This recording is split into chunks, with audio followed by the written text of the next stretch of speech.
Well, good morning, everyone. Welcome to Unity of Music City. On behalf of Reverend Deb, I'm Ryan Gill. This is Jackson. Your name is Candy. Your name is Sherry. I had to think about it. Welcome, one and all. Merry Christmas, everyone. Happy holidays. We're going to start the service off today by singing two songs back to back. We're going to get our energy up and focus on having a great service today. We're going to start with some songs that you know and that you love. So let's all stand and start off with Put a Little Love in Your Heart.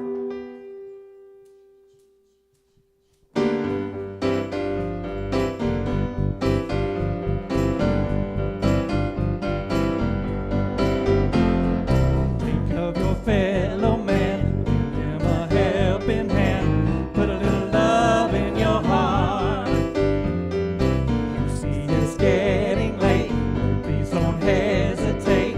Put a little love in your heart, and the world will be a better place. And the world will be a better place for you and me. You just wait and see. Another day goes by until the children cry. Put a little love in your heart. We want the world to know that we won't let hatred grow. Put a little love in your heart, and the world will be a better place. And the world will be a better place for you and me. You just wait and see. Put a little love in your heart. Put a little love in your heart. Put a little love in your heart. Put a little love in your heart. Take a good look around, and if you're looking down, put a little love in your heart.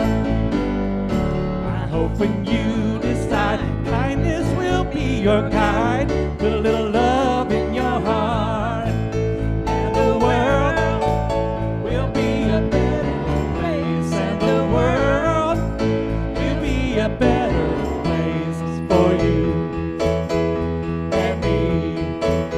You just wait and see. Put a little love in your heart. Put a little love in your heart. Put a little love in your heart. Put a little love in your heart.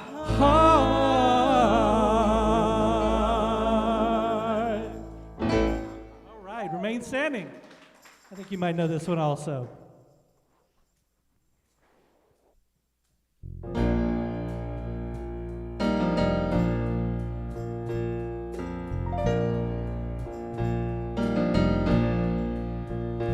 Oh, come, all ye faithful, joyful and triumphant.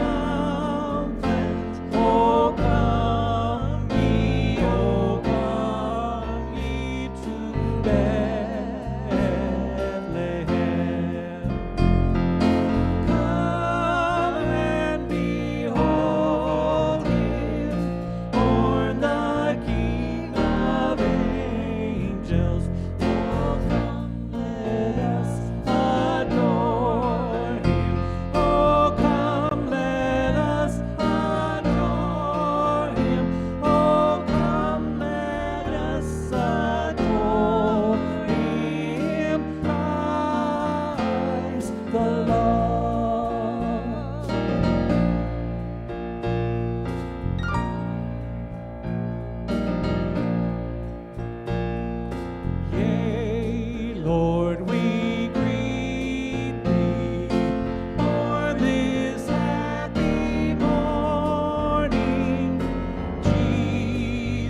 sound beautiful. Please be seated. And if there are any kids that want to go to the youth department, please follow. I think I see. Well, Miss Steph was here. Okay. Follow the Pied Piper.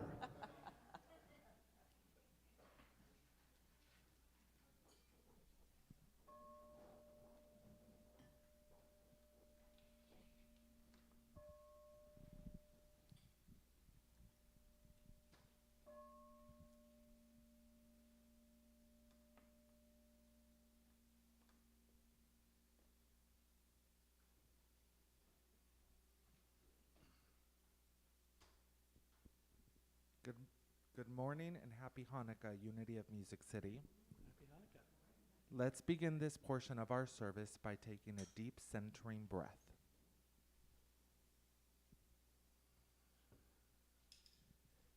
Today's centering statement is, service to others is a manifestation of love and a pathway to peace. When we can serve other people, we are not only able to see outside ourselves, but we're able to see the beauty and good that brings us beyond ourselves. We realize that we can create the reality of a prosperous and sustainable world. By developing the feelings of care towards the disadvantaged, compassion for those suffering, and tolerance for people with a different outlook on life, we tend to find out more about ourselves. Helping others is a humbling activity that shifts our perspective and makes us look at our own life from all angles. Consequently, we start transforming aspects of ourselves for the better. When we come together in service as a spiritual community, we strengthen our bond as we help others in need. When we show up together in service to our community, we show the world we can take our principles to heart and are serious about doing the work that takes to create a better world. Simply put, our truth and spiritual community is defined by how we serve others.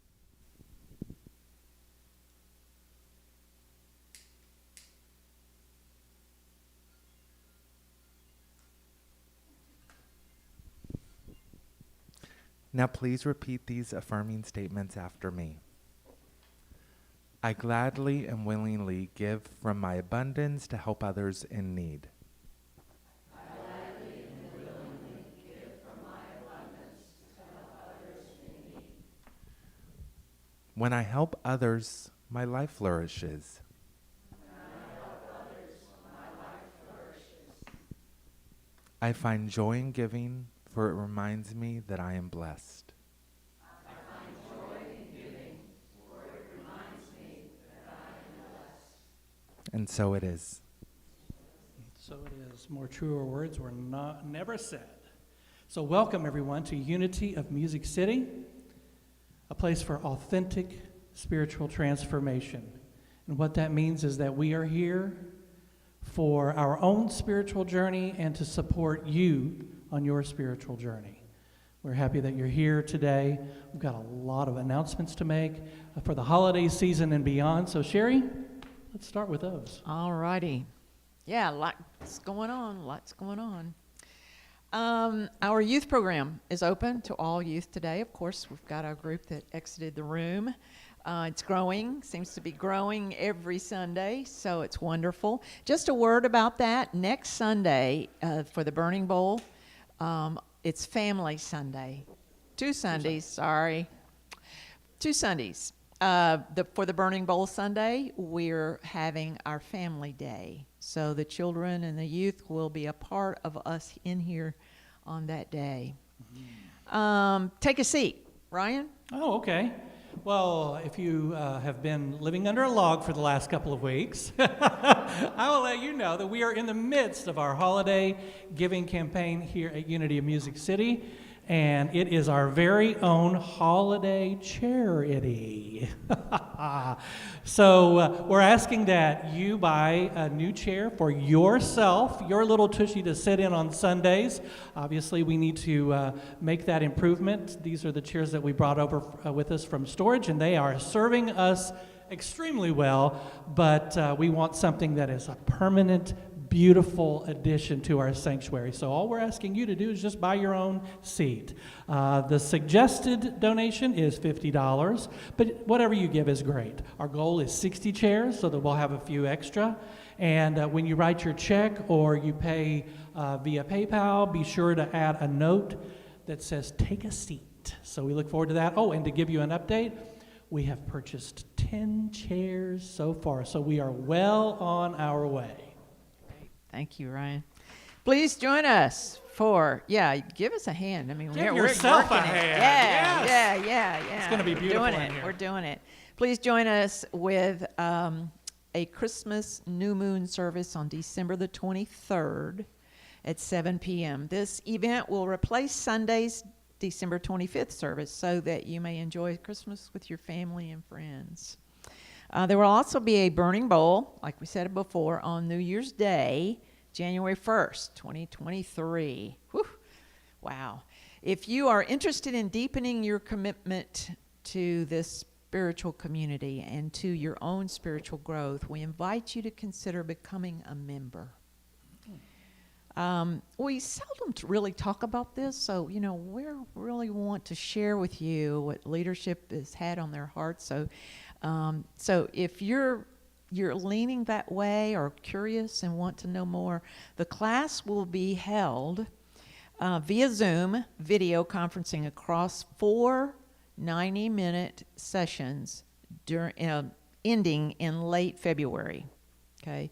Then on Sunday, February the 26th, there's a lot of dates here, so we don't expect you to memorize them, but just to kind of give you a fresh, you've got it up there too. February the 26th, we will have an induction ceremony to welcome our first class of new and or returning members. Membership is open to adults 18 years of age and older, and for both in-person and or remote attendees. Returning members are also asked to attend this orientation since much has evolved for us over the last 3 years. Simply start by submitting a membership application online at theunityofmusiccity.com, or if you prefer paper applications, they're also available in the lobby for mailing. Applications should be received by Friday, January 6th, so registration details can be forwarded. More information will be available on Get Involved page of unityofmusiccity.com, or call text Valerie Dennison, Valerie, at 615-414-8899. Okay, lots of information there, but you'll hear it again, and you'll be seeing it again. Okay, that's got us done for today. All right, well, time to sing again. Let's do our monthly mantra for the month of December. Ancient words. Let's stand and sing it. I think we know it pretty well by now.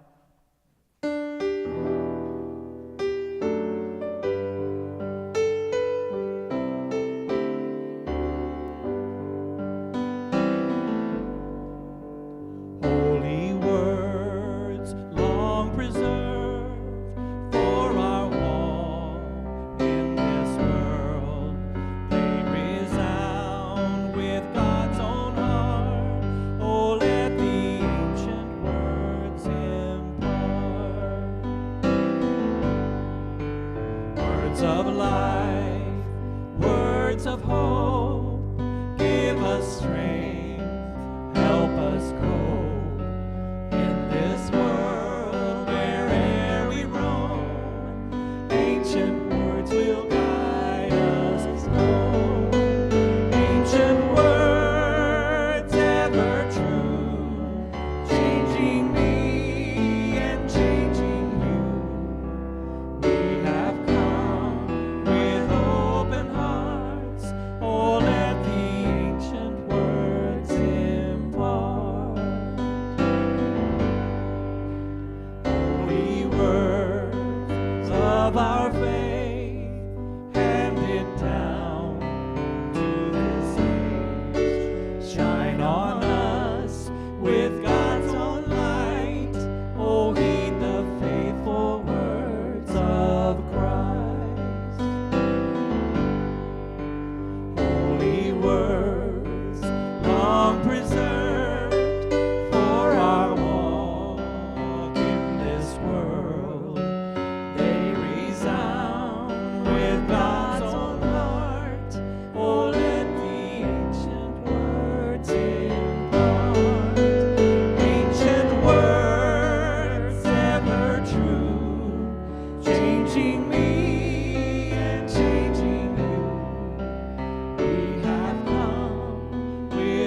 me and changing you. We have come with open hearts, all that the ancient words impart. We have come with open hearts, oh, let the ancient words impart. Thank you so much. Please be seated.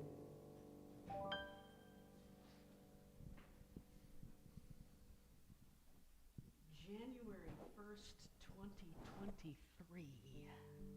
Right around the corner. I have a vivid memory of being about 6 years old, sitting in a church service, trying to come up with something to do to keep my attention besides listen to my father, and my friend and I whispering together, trying to do the math to figure out how old we would be in the year 2000.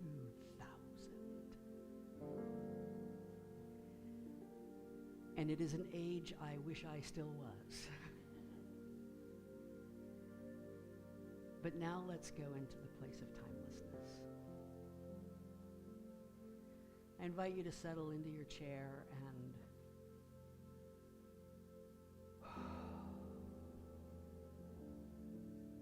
let everything go.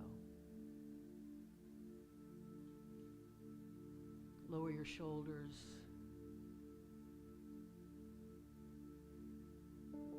Let your tongue rest in your mouth, not pressed against the roof.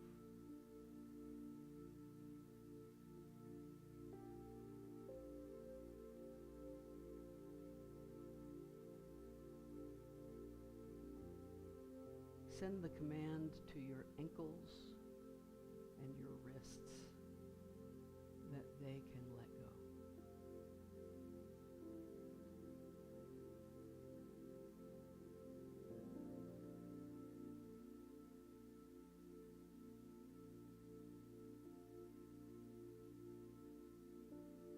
Feel yourself completely supported by the chair, the floor, and the energy of this community.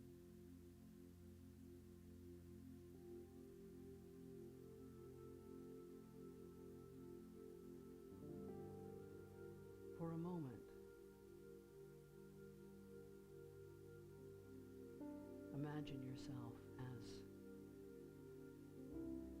a brand new baby, and just minutes old.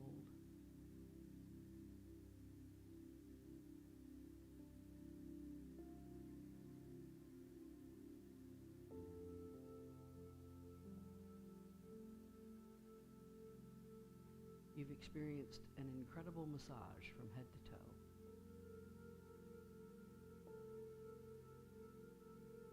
And you found yourself thrust into the cold night air. But quickly, strong arms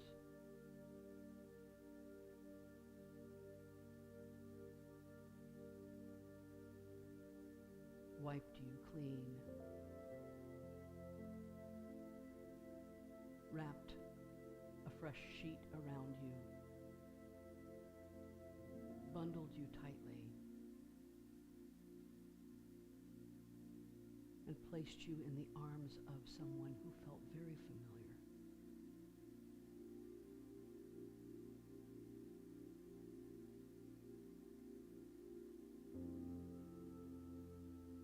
You open your eyes, but nothing is in focus. All you can see are shadows and light.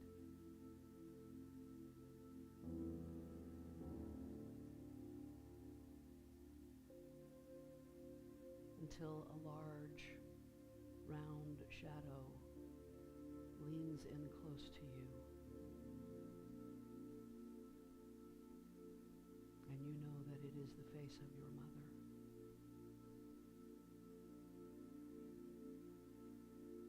And you are safe.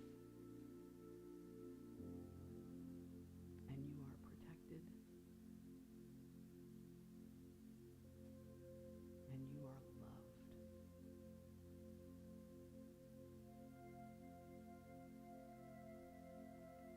somehow deep within the core of your being, somewhere beyond a thought,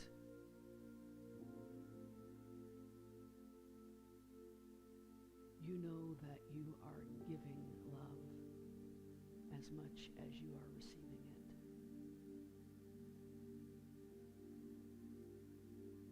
That you are both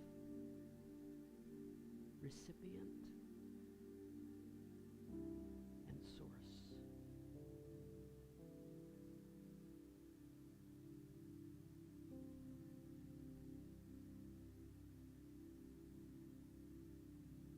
And for a moment in the silence together, just rest there in those arms. Completely safe. Completely loved. Completely whole.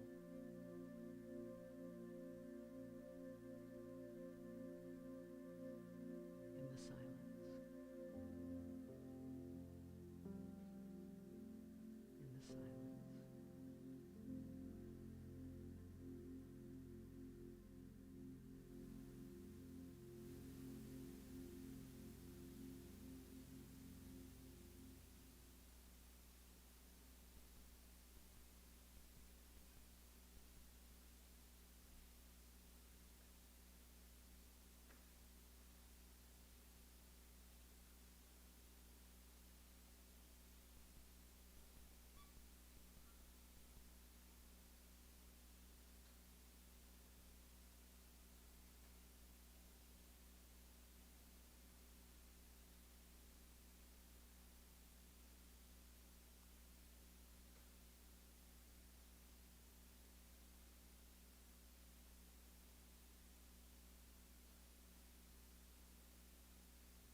You are the Holy One.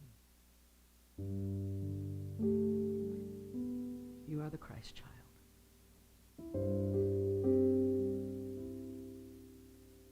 You are the little spark of divine energy that was sent forth into this world to love it.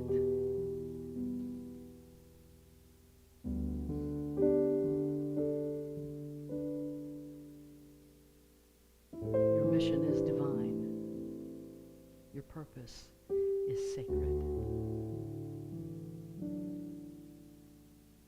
And your willingness to accept it is all that is required.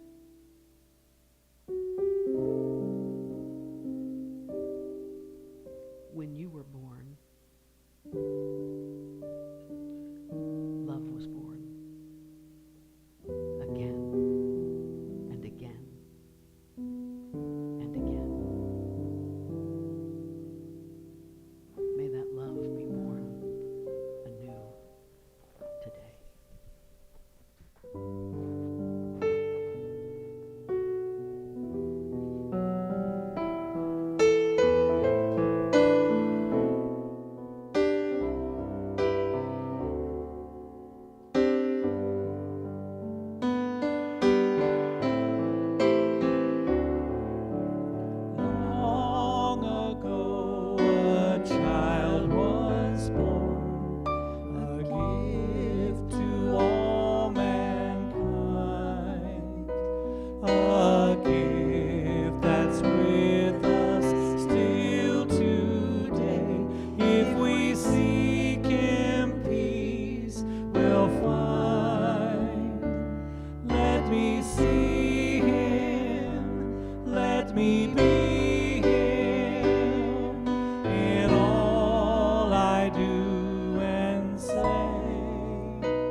we celebrate with joy this child, this holy birth.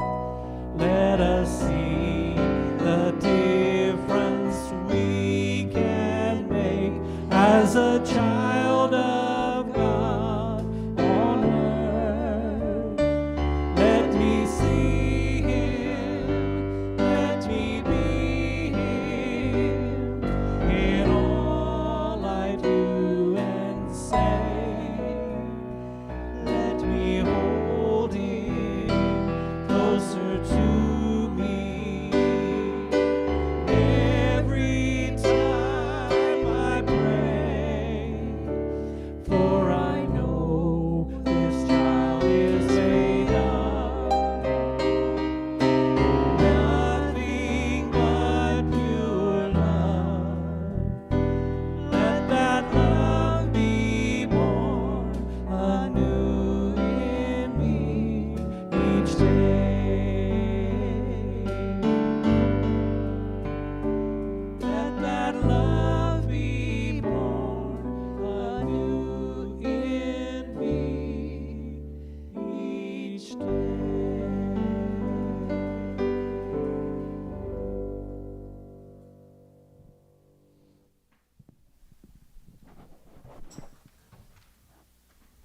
I found this picture with the moon shaped like a heart, and I had to use it.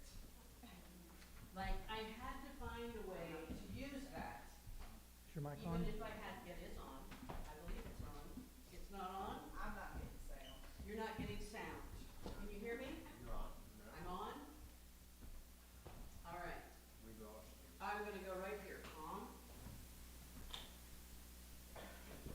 On this mic right here? Do I have any, there we go. Do I have sound? All right, fantastic. Fantastic. For those of you who could not hear me online, I found a picture of a moon shaped as a heart. And I had to use it somewhere. I just had to use it somewhere.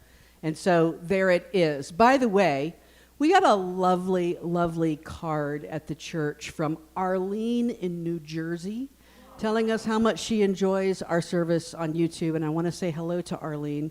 We have quite a few folks who follow us online, and I don't want you to forget that those folks also are a part of our spiritual community. So thank you, Arlene. Yes. Yes, thank you for waving at Arlene. So today we're talking about Jesus, the heart of love.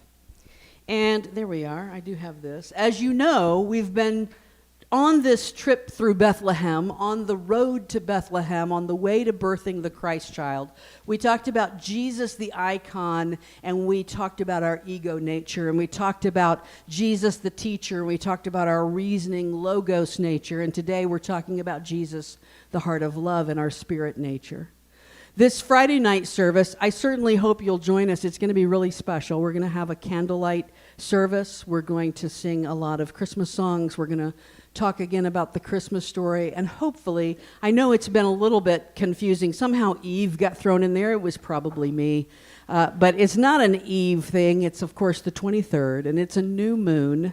And so what a wonderful opportunity for us to set a really good intention heading into the holidays together as a spiritual community. So it's going to be a lovely and special service. I hope that you will join us. I believe, I have not talked with Crystal with this. I'm going to just put this out there. Are we streaming that service? I've got some folks who Are we streaming the service? asking that we stream it. Yes or no? Are we streaming the service? If somebody else Great. Okay. We'll talk about that afterwards. We'll take care of that. So we'll work on streaming that service for Friday night. All right. So then December 23rd, or Christmas Day, of course, we don't have a service so that you can stay home and enjoy Christmas with your family. But then on January 1st, the Burning Bowl service is going to be really special. I hope you'll join us. What a great way. Those of you who've been around Unity for a while know that it's a beautiful way to kick off the new year. So please join us on that day if you can. As Frank mentioned, today at sunset will be the beginning of Hanukkah, and I wanted to make mention of that for our Jewish friends celebrating Hanukkah, we often think about Hanukkah as like the Jewish Christmas. It's not. It's not the Jewish Christmas, right? It is a totally separate celebration. There is no Jewish Christmas. That's kind of like an oxymoron, right?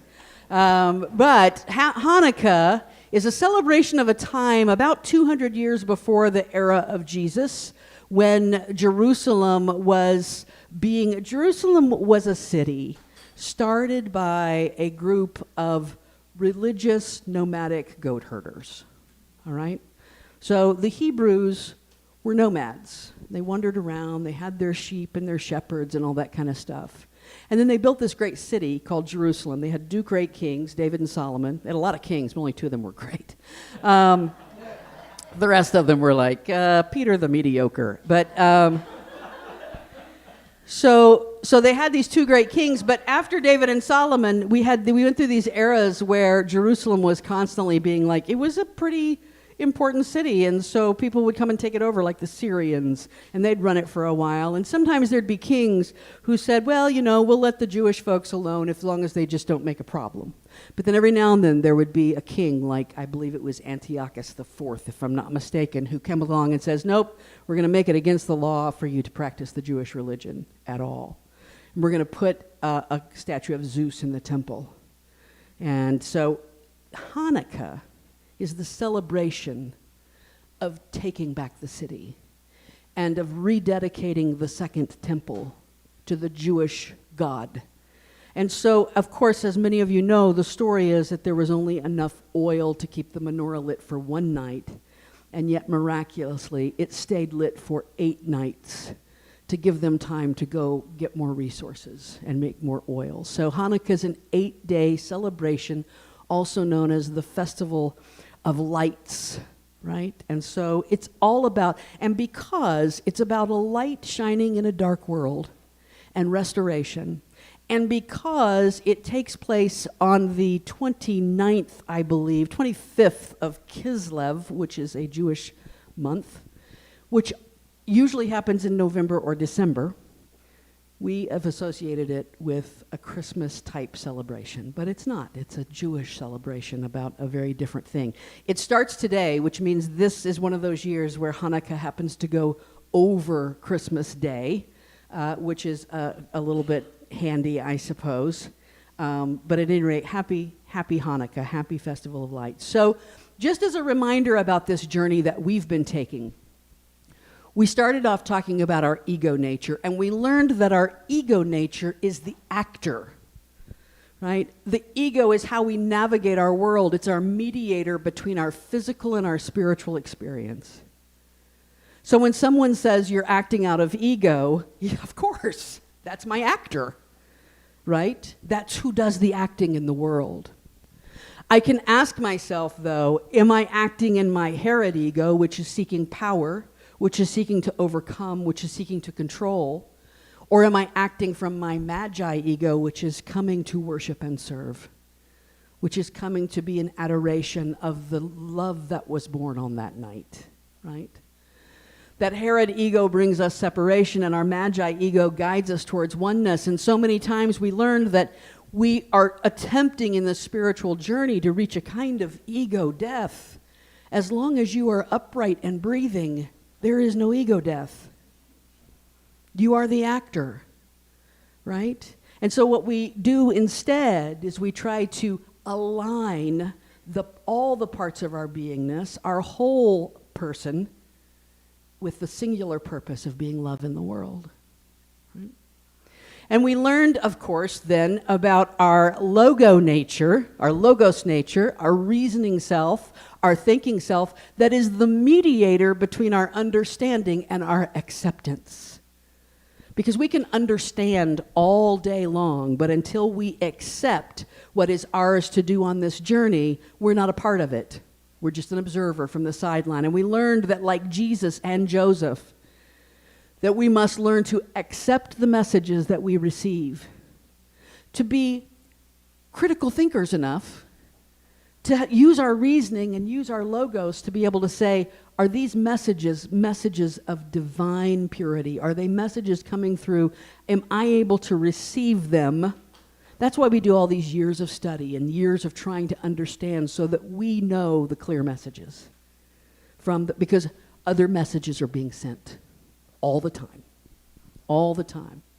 To accept the messages we receive, to be willing to follow the guidance, and then to accept our role once we've integrated that wisdom. So those are the first two steps on the road to Bethlehem, to birth the Christ child within us. And today we're looking at our spirit nature. And the question is, what is it the mediator between? The ego is the mediator between the physical world and the spiritual world. The reasoning mind is the mediator between understanding and acceptance. What is our spirit nature mediating, if anything? Well, let's see if we can find out. That picture doesn't mean anything. It's just there to keep your attention. I'm going to say something quite controversial today, even for us. It's so controversial that at first this may not feel like a message fitting for the week before Christmas. But I feel compelled to start here, and if I'm capable of carrying out the plan that has been laid on my heart, I think it might feel like Christmas by the time we're done. So what I'm going to say is so controversial that I cannot resist the temptation to provide a little bit of preface. You know, it often seems more prudent than when you're going to drop a big bomb, just drop it. Don't preface it, right? I've always been a prefacer. And if I'm ever in a conversation, they'll say, don't preface it, just say what you want to say. Well, I'm prefacing. What I'm going to say is so controversial that I feel an ethical responsibility to try to soften it just a little bit. I'm not here to shake your worldview, and I'm not here to rock your faith. I'm just here to speak something that I believe to be true, and it's controversial. So, for context, for padding, I want to remind you that every one of us here is on a unique journey. Even me. Every one of us has to find the path that seems most fitting for us. We have to look for our own light. We have to align with whatever resonates with us. At Unity of Music City, right, we honor the path, the unique path of each person's spiritual journey, and we encourage a heart-guided exploration of the truth in all faith traditions. So I can say something controversial, partly because you don't have to believe it. I get to have my own journey. But this controversial thing I'm going to say comes not just from me as another person on a unique path, but as a spiritual teacher in this community. Because you see, I could choose not to say it.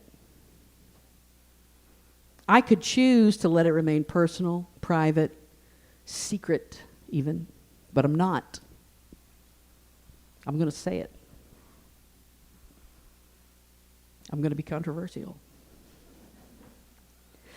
Part of the reason I believe I need to say this controversial thing is because of a deep and profound core belief I have that the most powerful moments in our evolution come from a total release of all we think we know. The butterfly has to leave the outgrown cocoon in order to fly. And we have to leave behind that which felt like it contained all truth and all reality and all understanding that we had at that time. So for us to go deeper and deeper into the heart of the mystery, I believe we're called to let go of the shore and to allow the tide of spirit to bring us into a flow we've never known before. So I'm going to say it.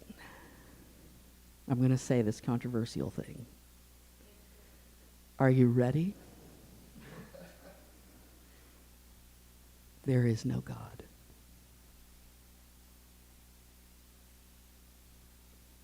There is no God.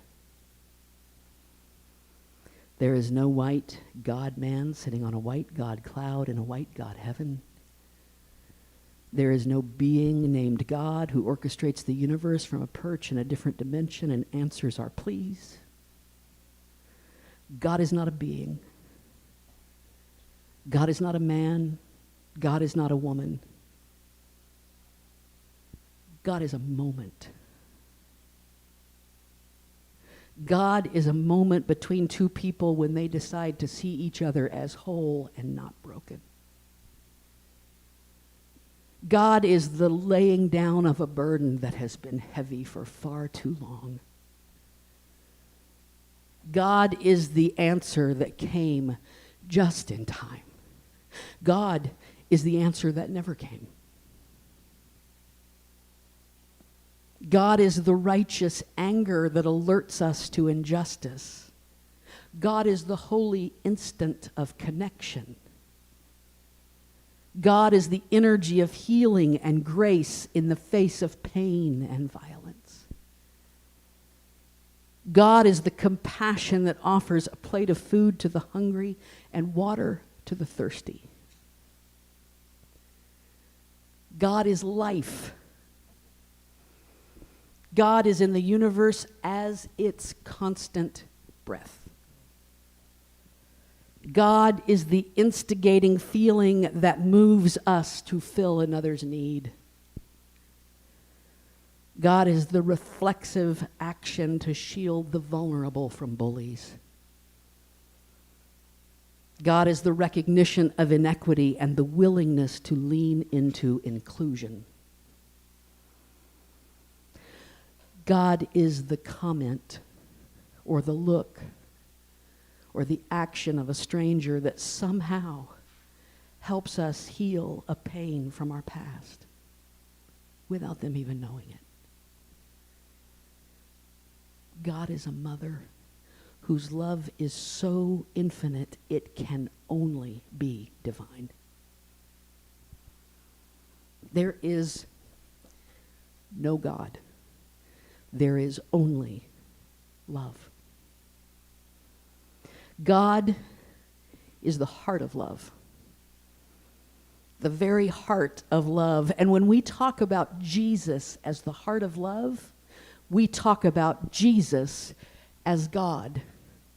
The beginning of my spiritual journey included a lot of time spent trying to explain to people what I meant by certain terms. Do you believe that Jesus gave his life to die on the cross to save us from our sins? Yes, I'm going to have to redefine about 3 of those words for you. Right? I had to reshape and reframe.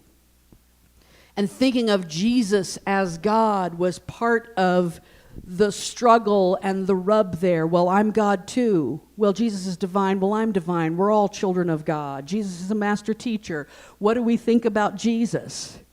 I'll tell you what I think about Jesus. He's the heart of love, and the heart of love is God. The heart of love is God. Because of the very nature of love. What is the nature of love? It is an energy that is patient and kind. It does not envy or boast. It's not proud. It is not self-seeking. It's not easily angered. It keeps no record of wrongs. It always protects. It always trusts. It always hopes. It always perseveres. Love never fails. Love never fails. Love never fails. Love wins. Because of this never failing, never selfish, always patient love, we have, for thousands of years now, told the story of a baby born to a woman pure of heart. For Christians, the whole story of Jesus can be wrapped up in the execution, the crucifixion, and the resurrection.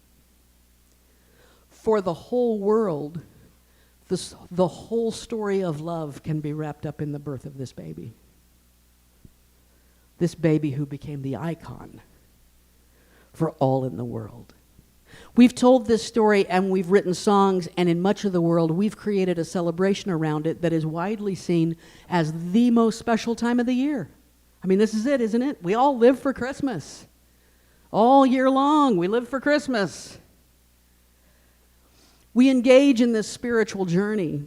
We listen and we learn and we read and we come to gatherings like this and we meditate so that we can awaken. So we can be fully realized spiritual beings. What are we awakening to? I was listening to a song of Muji's last night on YouTube, and someone got up and said to him, "I want to finish this." He said, "What do you mean?" "I want to fully awaken. I want to be done with it." He chuckled. You are both simultaneously fully done with it and in the process of it all the time. Right? We are always, always awakening. What are we awakening to? What is the awareness we're trying to have? The awareness that love is all there is. That's the awareness. When a mother holds a baby for the very first time, I have been told, told that the pain disappears. I have been told that the struggle and the blood and the mucus, that all of it fades into the background, and all that exists in the world is looking into the face of their baby for the first time. Like that moment is everything. Greater love hath no man than this, than that a man lay down his life for his friends, right? Every mother I have ever known laid down a part of her life the day her baby was born. Laid down a part of her gladly, willingly, without hesitation. When we reach the awareness that love is all there is, nothing else matters in that moment. It is the moment of birth. It is the moment of seeing our new baby. Love is all there is. No religion, no rules, no expectation, no rituals, no beliefs even. No money, no fancy clothes, not how many followers you have on social media, no accomplishment, no achievement. Love is all there is. And because love is all there is, that baby was born in a stable. He was laid in the straw in a manger, the place where the animals eat. The very first ones to peek through the nursery window were the goats and the sheep and the cattle. Because you see, love had just been born, and what else do you need? You don't need any fancy clothes or, the presidential suite at a 5-star hotel. They just needed the baby and the mama and the dad. And let's have some animals and a starry night. And a random child, I noticed the random child there. I believe that might be Josephus. First son, no, I'm kidding. I have no idea who that is. It's the little shepherd boy and the anachronistic wise men who weren't there that night, but that's all right. We have this manger, we have this stable, we have this very, very basic place where love could be born, and I think it was important. He had to be born there so that the world would know that that's all that mattered. That is all that mattered, was that this baby was born in this moment. I said earlier that when we talk about Jesus as the heart of love, we talk about Jesus as God. And it's important for us to realize that when we talk about you being the heart of love, we talk about you being God. We talk about you stepping into your divinity. You are a spiritual being, and your superpower is love. Your divine nature. We are talking about the you that you really are. Birthing the Christ child is about reaching deep inside ourselves and giving birth to the you haven't even met yet. To the you truly are, the pure self, the untainted, the unmistaken, the unwavering self. The infinite light of divine love that is shining at the core of your being in you as you. That light that never goes out, happy Hanukkah, that magically can stay lit even when we cover it even when we don't see it. To give birth to the Christ within is to every single day ask yourself, how can I let that light shine bigger than anything else? How can I let that light shine bigger than anything else? How can I show up divine? Can I bring God to this moment? Can I be the God in this moment? Can I remember that love is all there is? Can I live awakened? Can I be the worker of miracles? What does it mean to be the worker of miracles? The way of the miracle worker is to see all human behavior as one of two things, either love or a call for love.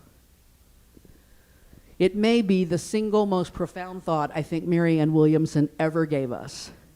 This sums up the Course in Miracles completely. It sums up the life of Jesus completely. It sums up all of spirituality, in my opinion. There's only two things happening in the world: love and a call for love. So, all of that being said,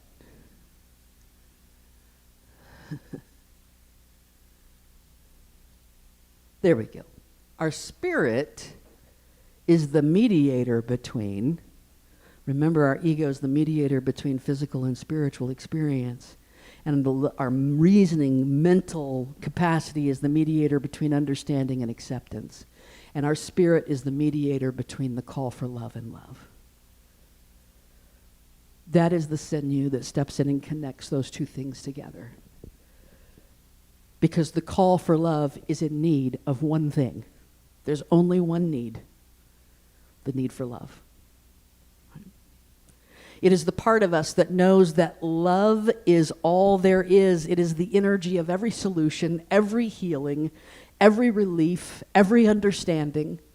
That is the energy of love. And each of us in every moment is either living in love or calling for love. We're not just the ones who can show up as love. No matter how awakened you get, you will never just be the one showing up as love. Some days you will be a call for love. Some days you will feel the call for love. And you know what? One is not better than the other. There is no more or less in spirit. There is no better or less than. There's just energy, and we're all engaging in it together. There's only need and that which rushes in to fill it. There is only space and the love that rushes in to fill that space. To live in divine love, to awaken, does not mean that we just float around as love bubbles all the time, feeling no lack, feeling no, we're all good. I'm awakened. I can't feel pain. I'm awakened, I can't hurt. I'm awakened, I can't feel rejection or loss. It's not what it means. It means we've become aware, and we can begin to see things for what they truly are: love or a call for love. Period.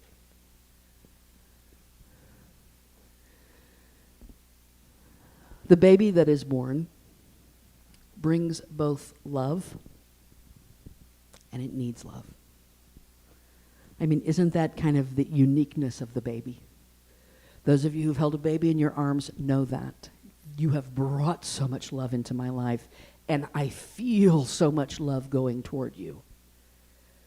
When we give birth to the Christ within, the journey that we've been on this entire month, we become willing to be vessels of divine love in this material world. I am here to give love. I was born to give love. And we become open to receiving the love freely given to us by Divine Mother, by Divine Father, by God, by energy, by every great moment of connection that we experience with another human being, by every magical moment of song that we join in together, because God is in the song as well. We become the mediator of love. We become the meeting point of love. That baby is the meeting point of love, given and received. And giving birth to the divine Christ child in us is simply saying, I'm willing to live from that space. I'm willing to be the meeting point of love. Give it and receive it. Give it and receive it so freely and so completely that we can't even tell which direction it's going at times. It's just going. As we enter into this very sacred week of family and friends and celebration, my heartfelt wish for you is that the Christ of Christmas, the divine love that was made flesh and sent to us, will fill your heart with peace and joy. Because as we know, everything is either a call for love or love. And that means that peace and joy are really just love. Merry Christmas.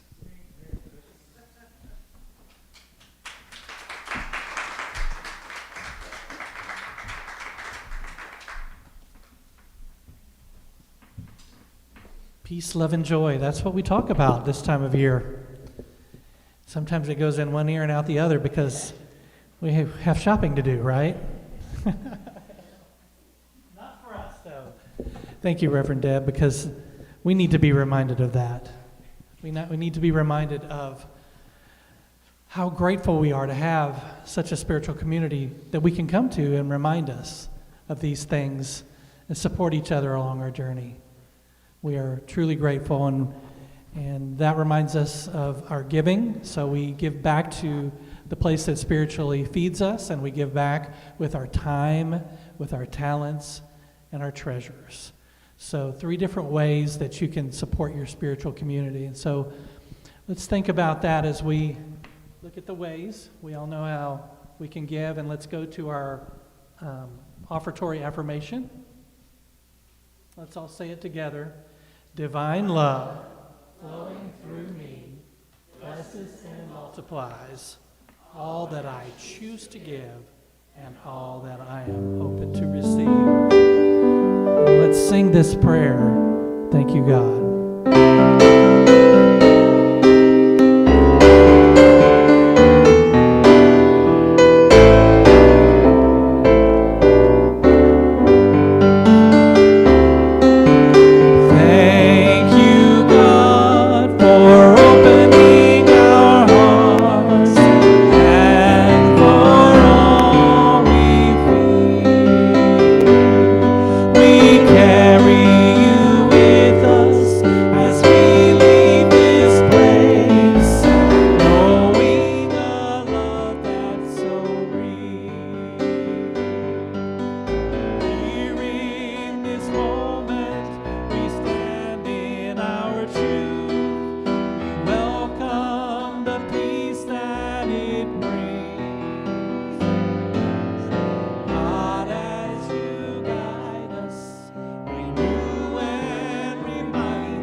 Plug for Friday night's candlelight service. It's going to be beautiful.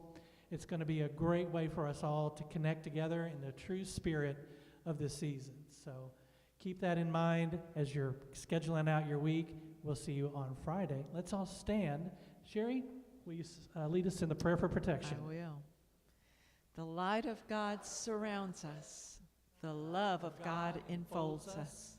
The power of God protects us. The presence of God watches over us. Wherever we are, God is, and all is well. True.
Thanks, everybody. We'll see you Friday evening. Thanks, everybody online, for tuning in. We'll see you next time.